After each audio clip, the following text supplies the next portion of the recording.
Hi, I'm Annie Botticelli, and this is the Storyteller Forecast for Cancer for January 2018. Go to my website, anniehelpsyou.com. Check out my Astrology Apprenticeship program, which is starting to enroll now. Also, look for my new Full Moon Reveal and Release blog series. Also, go to cozybysweetstarlight.com to check out new written reports for each sign each month.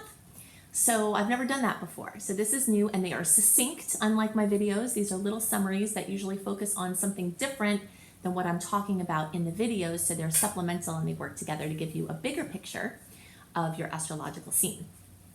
So what's going on in the month of January? Happy New Year. This is truly a clean slate here because many Januaries that we've had in recent times have not been a new year energy. You know, it has been a retrograde energy that we're stepping into, and it's kind of sleepy and it's not really pushing forward. But this year we have a power-packed month. It's just totally crazy. We've got 2 full moons, including a full moon in your sign. Both those full moons are super moons. One of those full moons is a blue moon total lunar eclipse. And we have all kinds of other transits in between all of that. Besides the fact that this is the last open window before the wall of retrogrades that start in early March, where we're going to be having the tides roll in and back.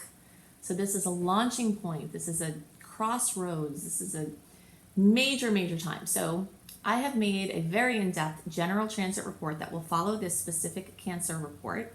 So make sure you take the time to listen to that too. But first I want to talk about some things specific for Cancer this month. And I want to talk specifically about how this lunar eclipse is going to be affecting your chart. Okay, so lunar eclipses close something out. They bring an ending or a completion or something coming to fruition in a big way. It comes from the dark into the light, and then it either ends or you move to the next chapter. So it can be as much about an ending and a beginning at the same time. But there's usually some high emotion around it, especially when it's a supermoon, especially when it's a blue moon, and especially when it's an eclipse. So we're in for a very surprisingly emotional month, seeing as the planets are very much in a calm, Capricorn, reserved, emotional energy. But these 2 full moons are just bringing so much emotion and so much power to this month. It's crazy. So we are also in between a story here. Even though the eclipse happens on one day, we can often feel the eclipse changes or news come 4 to 6 weeks before. So you might start to get eclipse news as soon as the middle of December. Okay, so be looking out for that. The energy of an eclipse astronomically happens on the day. The energy of an eclipse astrologically echoes out before and after in big ways. Okay, so you could get news 4 to 6 weeks before, you could get events and news after, 4 to 6 weeks after. And also remember, we're on a timeline here where the Leo and Aquarius eclipse cycle started at the beginning of 2017 and runs through part of 2019. So we're at a midpoint here in a story that's being told and another chapter is ending. All right, so where might that chapter end? First, we'll talk about where the early degree and some middle degree placements are going to be experiencing this is the 2nd house. The rest of the middle and late degree placements will experience this lunar eclipse, this closing, this ending, this drama, this completion, this fruition in the 1st house. To figure out where you are there in that early, middle, or late degree spectrum, early is the first 10 days of the sign, middle is the second 10 days, and late is the last 10 days of the sign. If you're watching for your rising sign, 0 to 9 degrees is the early degree placements, and then 10 to 19 is middle, and then 20 to 29 is late. So the charts look very different for an early degree placement than they do for a late degree placement. And the middle is kind of like either or there. So early and some middle degree placements will have this lunar eclipse, the closing, the ending, the completion, the fruition, the drama, whatever it is, in your money house. 2nd house is earned income. Many of you will have an income source end, will be cut off. You will either be the one that leaves or it will end not in your control. You don't have to worry though, because that energy and that income will likely be replaced through other sources, which we'll talk about when we get into the solar eclipse energy, which is February's report. But a certain way that you're making money, a certain way that you're managing your money, a certain way that you're using your money, all of those are things that could change. It's not just an income source. It could be any of how you look at your money, how you budget it, what you're using it for, what your value system is, some sort of ending. You also could make a very large purchase or a very important material purchase. Sometimes something you've been wanting to get for a while, and this is a material realm, can come in. So if you've been wanting that minivan, or you've been wanting that house, or you've been wanting that certain item, you've been wanting to move more sustainably. This is also, the second house has to do with sustainability. You've been wanting to move into a different level of sustainability. A way of living could end, and then you could move into the next level of how you're living. The second house also has to do with how you see yourself as it relates to making money. So there's a self-esteem piece here that's very important. So there might be a shift in a limitation, like seeing yourself, limiting yourself, and then being able to open up to making more. Our experiences are often dictated by our perceptions. So if you have this idea that you can't make a certain amount of money, or it has to be a certain way, or you can't whatever, then so it is. Go create that. So if you look for, find, and clear those perceptions, that this eclipse could help you with that, where all of a sudden you have an epiphany, like, oh, well, I'm not making this amount of money because I believe this, or because this is going on. I have to see it different. And then when you see it different, you create it different. So something involving that could also come up. So the middle and late degree placements, some middle degree placements might experience it in the second, some might experience it in the first, some might see manifestations of both. But the late degree placements will have this in the first house. And this could result in a health crisis or a health event of some sort. Maybe you heal something. Maybe you've been working on healing something and you finally do it. Maybe you didn't know something was going on and the full moon brings it to light. Maybe you had symptoms and then the full moon brought the actual, like, full story out. So we're putting you on health watch. You know, if you have any symptoms, if anything is weird, definitely get them checked out. This could also bring a lot of discovery into a process that you're already in involving health things. And this also is about diet and about your physical body and your exercise. So ending an old routine or way of being with your body and starting a new one is very, very well indicated for this time. So you might notice that how you're seeing your body, you know, are you treating your body as a sacred temple? If you're not, why not? It's housing divine energy, you know? So things like this could come as an epiphany, like, wow. Also, the hologram of the earth, for those of you who are earth conscious, people often will be focused on the earth and trying to heal the earth, but not as focused on their own bodies. In a holographic reality, we are the world. Our physical body is the actual earth mother. How we treat our bodies creates a general consciousness and reflects in how the earth is being treated. So it's just a push to think more about yourself as the hologram, yourself as everyone, yourself as the earth, and to treat your body that way. So there's a big focus on body and physical health, on how you see yourself, how you're putting yourself out into the world, you know, what you're defining yourself as. Many times people will identify themselves with their job. That's fine if your job feels like your spiritual path and your spiritual essence. But in this situation where it's not, then you might have to have a radical transformation as far as how you're looking at what you do. So, you know, be really looking at that. It's so common that someone, when they first meet someone, will say, oh, well, what do you do? Meaning your work, you know, and then there's so much defined on, wow, this person is this. So you got to be really careful with that definition, you know. Maybe you'll start saying, like, let's say if you are someone that is a manager somewhere. If someone asks you, I'm a manager of wherever, but what you really want to do is to teach people and inspire them about something, right? So maybe you can start practicing and saying both things. Well, right now I'm managing a store, but how I really see myself is as a teacher wanting to assist people with their lives, etc. And the more you're telling people that and you're creating that perception of that energy, the more you can bring that into fruition. And this eclipse is very much about that type of radical transformation. So these are the things that are most on my mind. Oh, one other thing about the second house is that it can put pressure on the luxury or expensive items you already have. So do ahead of time make sure that if you have items that you would want to be protected, that you have understand your insurance policies. Like if you have something that's not insured that really should be insured, this is a time to make sure that it's insured, because there's more pressure on that high ticket item to have something happen to it, and you want to make sure that you're covered. That was just one other thing I wanted to mention. So these are the things most on my mind for Cancer for this month. Now I want to go into tremendous detail about why January is so important. The details about the full moon, including on the 1st or 2nd, the full moon in your sign, and lots more about how to maximize this month now.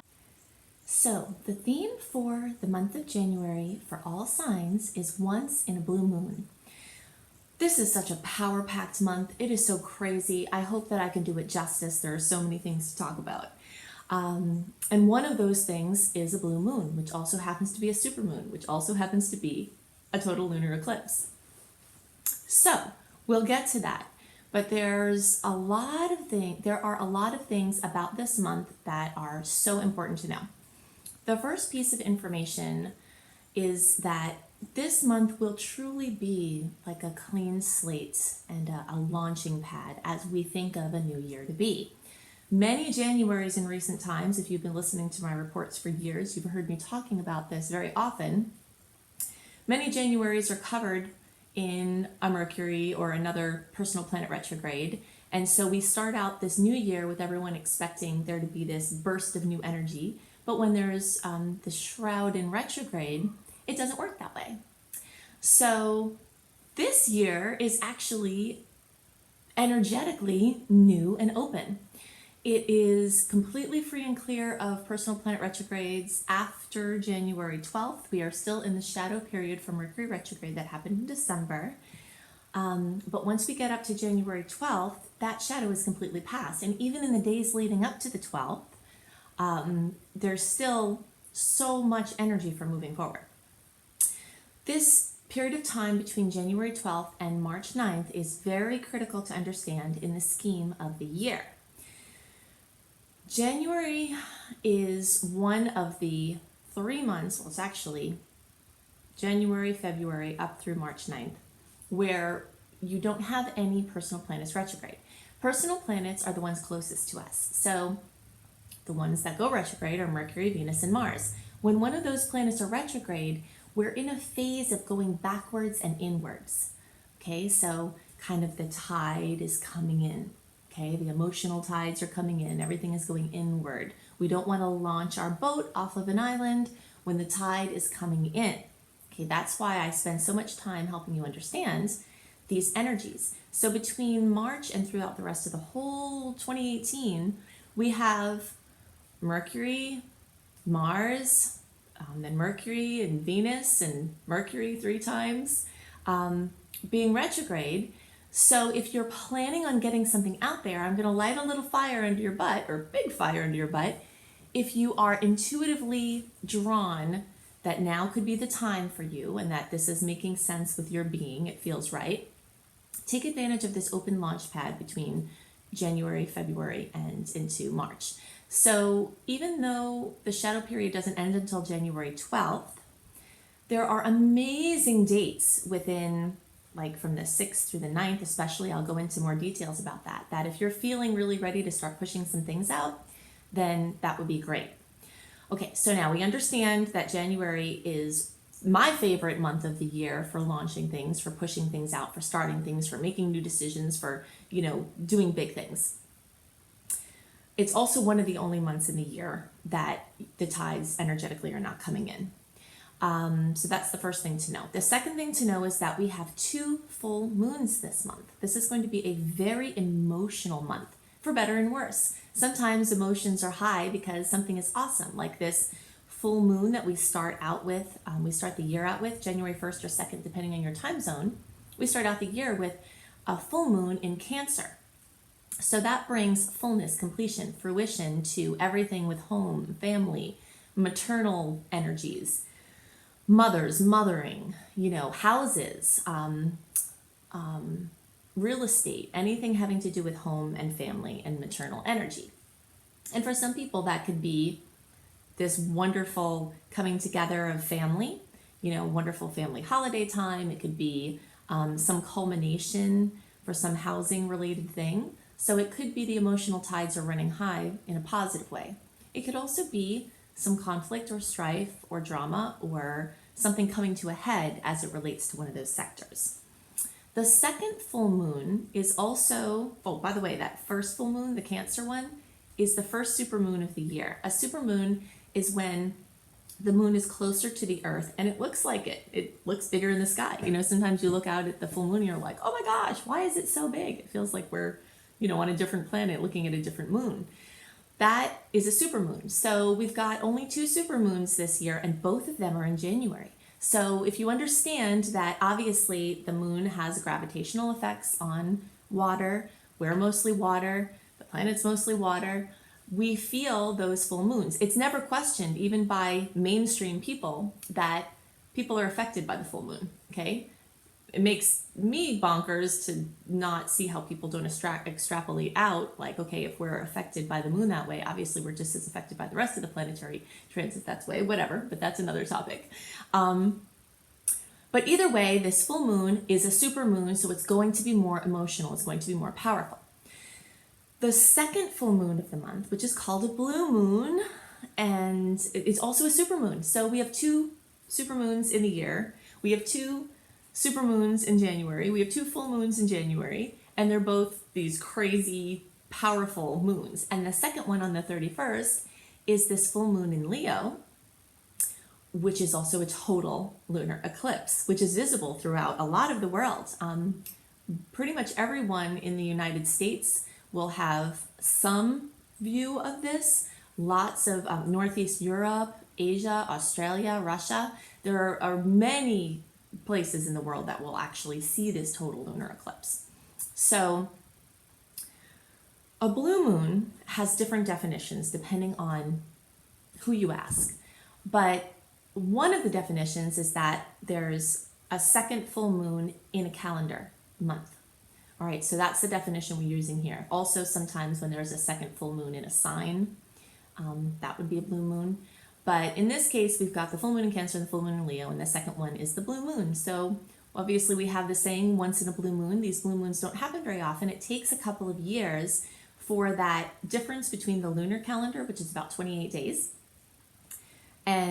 or the lunar month, and the calendar months. There's about 11 days difference in, the lunar calendar to the regular calendar that we use.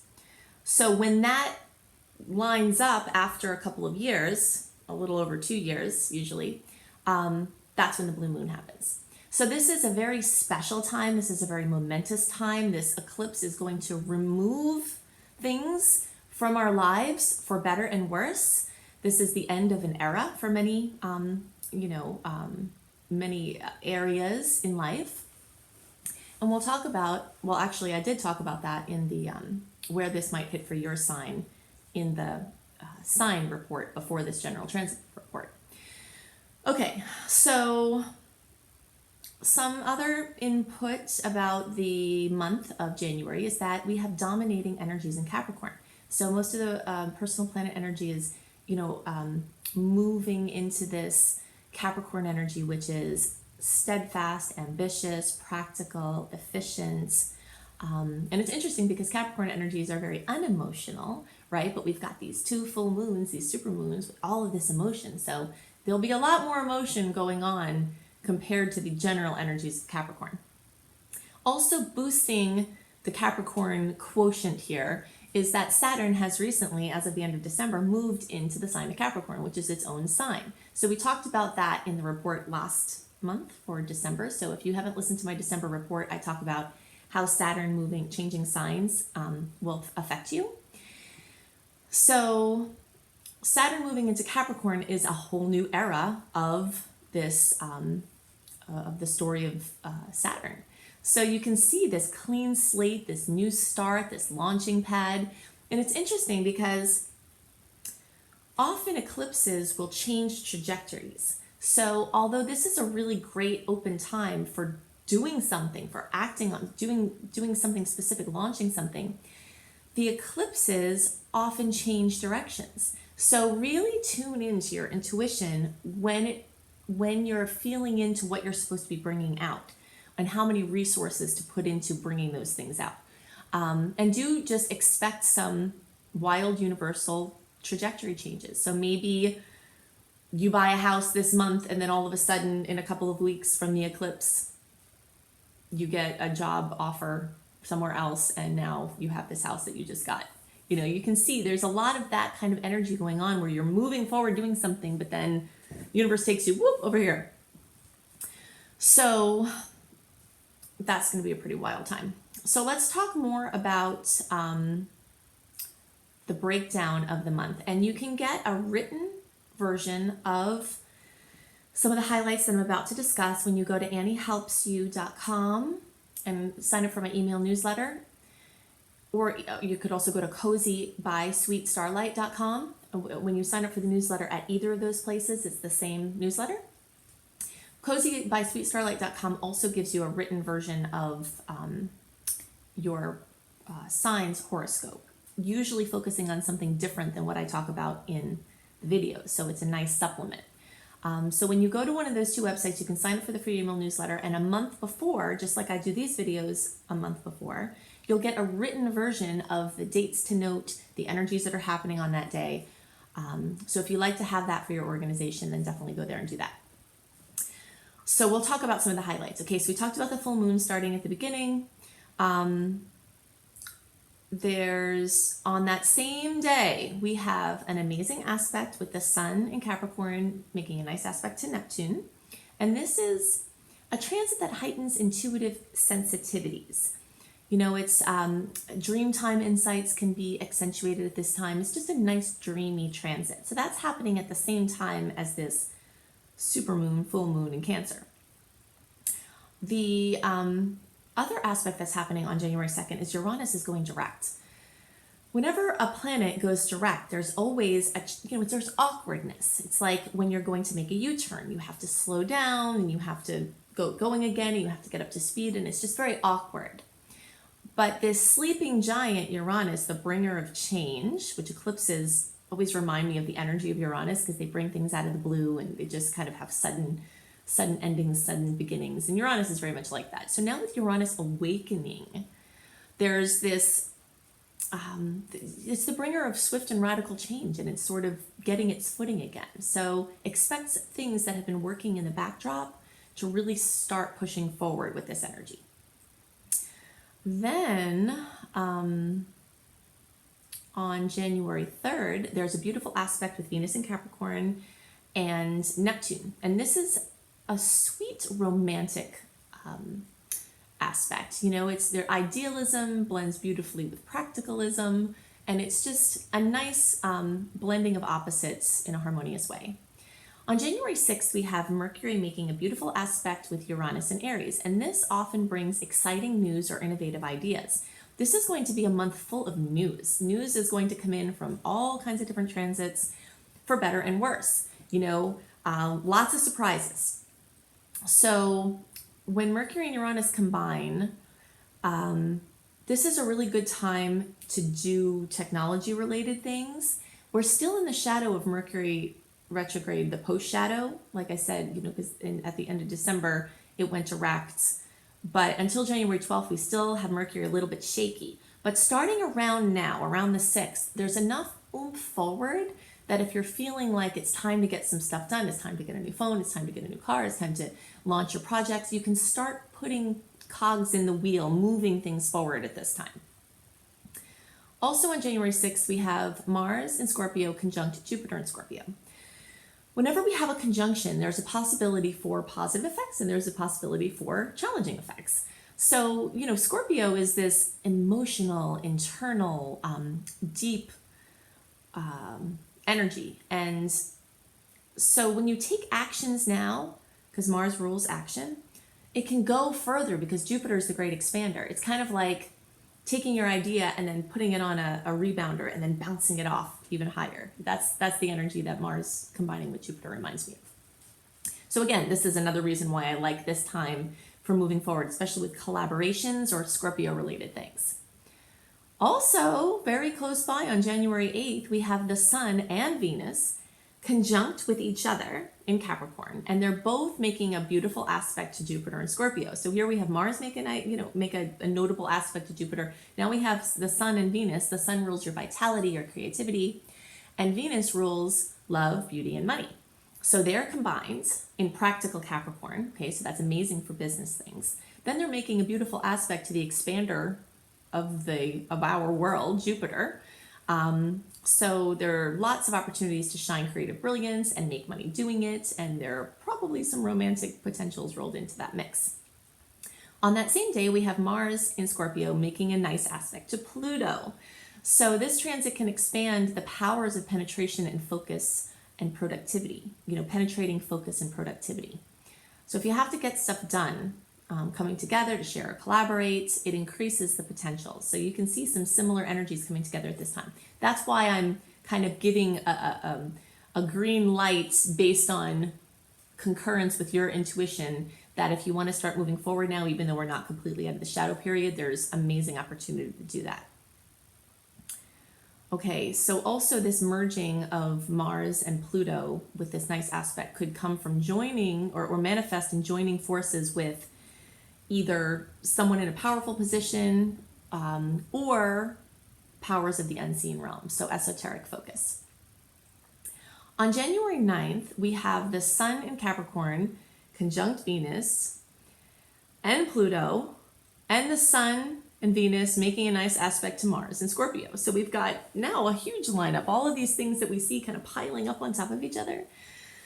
There's more of that. So creativity and money and action are blending together beautifully at this time. And we've got just, female and male energies blending harmoniously. If there are any challenges that come up, the solutions will also be nearby. This is a very intense time, but it's also a very practical and grounded time because there's so much energy in Capricorn. It's like it wants practical solutions. It wants outcomes. It wants fruition of ambition. Between January 12th and 13th, we have Mercury in Capricorn and Saturn conjunct. So whenever there's a conjunction, there's an amplification of both of the energies, and then you take into consideration the sign. So Mercury a lot of times represents news. Saturn a lot of times represents a buzzkill. And so like some harsh reality could come in at this time. But alternatively, we can see this as a manifestation of affirming up, like something made tangible. Mercury expression made tangible, Saturn made permanent, something like that. So it could be harsh or be a bummer, or it could just be a hard-working energy that really solidifies some things for you. So again, I like all of this energy for establishing something important, making important decisions. So at the same time, Venus in Capricorn is squaring Uranus in Aries. So because of this, even though I like this time for moving forward, the way these kind of, we live in a dual reality. So there's this great stuff and then there's this more challenging stuff. It's going on at the same time. And you really have to feel for that sweet spot in between in your personal flow, basically. So Venus and Uranus coming together usually brings jolts or surprises having to do with your self-esteem. It could have to do with a love, a romantic relationship, a jolt or a surprise, a conflict within a romantic relationship. It could be a money jolt. It's very common when Venus and Uranus get together in this configuration that all of a sudden you have to pay $600 for a new washing machine or something like that, like an expense that comes out of the blue. And it's never a good time for that, right? So that's going on at the same time. So you just want to feel in with all of these energies with launches. Don't push forward for the sake of itself. Just really dial in and make sure that you have a personal flow on that day that you're trying to do something so that you're not pushing against the tides. On the same day, Venus is also making a nice aspect to Chiron. So this blends intuition with the tangible reality. So again, we're talking about this. If you can just really not let will be the only force at play here, this month is one that's really good for being active and using your will to do some important things. But we don't want to let that domination of the material will focus interfere with the intuitive part of things. Okay, so that's what this aspect is saying. It's saying that you can move around the challenges if you're paying attention. All right. Also, you can look to see how softness or beauty can be added to the concrete reality. This aspect can bring in that focus. On January 14th, we have the Sun in Capricorn squaring Uranus. So again, this jostling to creative flow or jostling to your sense of identity. Tests could also come to something important you're working on now. So maybe you're starting to push some things forward and you're getting some pushback, and this aspect could represent that. The Sun in Capricorn is making a nice aspect to Chiron on the 15th. Okay, so we have lots of nice energy as far as being seen in a favorable light by someone, and possibly someone who could be helpful to you. On January 15th, we also have this awesome aspect with Jupiter making a 60-degree angle to Pluto. 60-degree angles, we have a lot of those this month. They're the kind of angle that is harmonious, but it also wants you to do something with them. A trine, which is a 120-degree angle, is an aspect that you could do something with, but it usually just brings stuff to you. This 60-degree angle it gives you something, and then it's like, how I always describe this is that if you want to make a pie and you have all the ingredients for the pie on the counter, the pie doesn't make itself. And these 60-degree angles bring all the ingredients for something, but then you have to go ahead and use them to make something. So Jupiter, the great expander in Scorpio, making a nice aspect to Pluto in practical Capricorn, gives the chance for success as a natural byproduct of hard work and self-development. So the more you look within, the more, and that's the Scorpio energy, the more your Capricorn energy, which is your place in the world, your material efforts and accomplishments, that can naturally just come into fruition. So any work that you put towards making positive life changes, even up until this point, will help to make this aspect go further. But you might have to take some action on it. Okay, on January 16th, we have a new moon at almost 27 degrees of Capricorn. So this is a powerhouse of a new moon. It is conjunct, which is right next to Pluto. Okay, so it's also right next to Venus, so that brings powerful transformation potentials, especially as it relates to self-esteem or money or romance.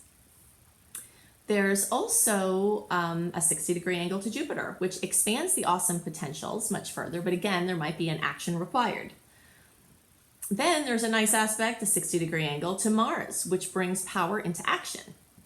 And then there's a nice aspect to Chiron, which brings great potentials to be, again, seen in a positive light by people who could be assistive to you or people whose opinions matter to you, and possibly could promote your work or what you're trying to do. So there's all these really good aspects with the new moon. And then, of course, there's that one little wild card, which is Uranus. And so the new moon is also squaring Uranus, which brings this uncomfortable wild card into this otherwise perfect mix. So just look out for that little dinger.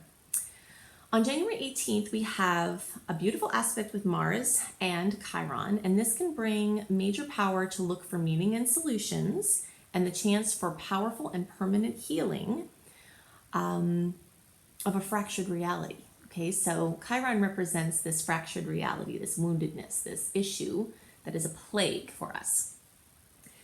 And when Mars comes together, again, Mars rules action. When Mars comes into the mix in this nice aspect trine, it gives this chance for the powerful and permanent healing. On the 24th, we have Mercury and Pluto conjunct. Again, we talked about this before when Mercury was conjunct with Saturn. A conjunction amplifies the energies of both parties, both sides, or both, all of it, basically. In this case, it would be the same sign because it's a conjunction, but the planets. So Mercury rules communication, information, creative expression. Pluto rules transformation. So powerful news and powerful expression is more likely at this time. And it's not particularly emotional because it's in Capricorn. So it could be just a very strong expression that's run into something permanent, pushing out into something permanent. You see me using the word permanent a lot this month. That's because the energy of Capricorn is one of permanence. It's something that you're building. It's something that you're growing. It's something that is material. And there's just so much energy of the immaterial blending with the material. So that's why you keep hearing me use that word this month. So this is an amazing energy for important business and other moves. And it's really supportive of rightly placed ambition. Okay, the reason why we say rightly placed is because with Pluto, Pluto rules power. And not everybody, or no, I mean, really all humans sometimes don't use their power in the right way, right? This is a human issue that we're working on. So the more you can use your power in the right way, when you have aspects like this, the more it's supported for positive outcomes that are free from negative karma. On the 25th, we have Mercury and Capricorn making a beautiful aspect, again, a 60-degree angle that requires some action, to Jupiter in Scorpio. So this combination can bring a greatly expanded reverberation of your voice. So whether it's written or spoken or whatever your medium is, Mercury ruling your expression and Jupiter ruling this expansion, you have this resounding effect. So it's magical for really being heard, especially by someone in a position to assist or collaborate. And you'll hear this theme again and again this month too. All of this energy in Scorpio, Jupiter and Scorpio making aspects with all of these planets, that's the energy of someone assisting you, someone being in the perfect place to assist you, or you being in the perfect place to assist someone else. It favors collaboration. Between the 27th and the 28th, Mercury in Capricorn is making a square to Uranus. So this transit can increase the likelihood for surprising and stressful news, but some softness or ultimate healing outcomes are also increased because Mercury is also making a nice aspect to Chiron at the same time. So this sweet aspect to Chiron can soften this a little bit, but we have quite a few jolts this month with Uranus where it's like, up, surprise news, up, surprise things going on with money, up, surprise, and then we have the eclipses, which often bring the big surprises. So speaking of the devil or the angel, however you want to look at this, the full moon, the super moon in Leo at 11 degrees of Leo. Also a lunar eclipse, total lunar eclipse, can bring notable completion, culmination, fruition, or drama in the houses that it occurs in for you, which we talked about in the individual sign report. But the general closure, drama, culmination, fruition, completion for everyone is occurring in the energy of Leo. And Leo has to do with children. It has to do with creative projects. It has to do with romance, romantic partners. It could be a permanent partner, but sometimes it could be just someone more casually, romantically that you're together with. This also is any creative project, and it also can rule addictions. So something is coming to a close. So this is an amazing time to kick a bad habit. This is an amazing time to end a project. And you see how nicely this full moon goes with this theme of getting your things out into the world. We're in this open window to push things out. And here this eclipse is coming, bringing an end to something. So many people are going to have a creative project come to a close and be birthed, and then they're on to the next thing or the next level of that thing. So these are the things that are most on my mind for the general transits. Wow, what a month. So happy new year. Definitely go to anniehelpsyou.com and check out my new full moon reveal and release ceremony blog series.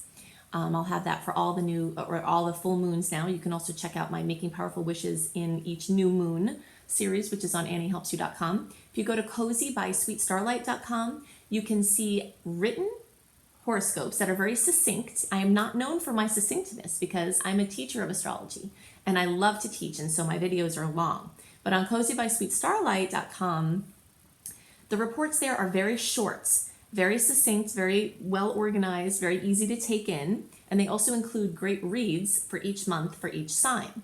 And they often talk about something different in the chart than I'm talking about in the videos, so you get a more well-rounded picture of what your astrological experiences may be. Also check out my husband Bjorn Newman's Taroscopes.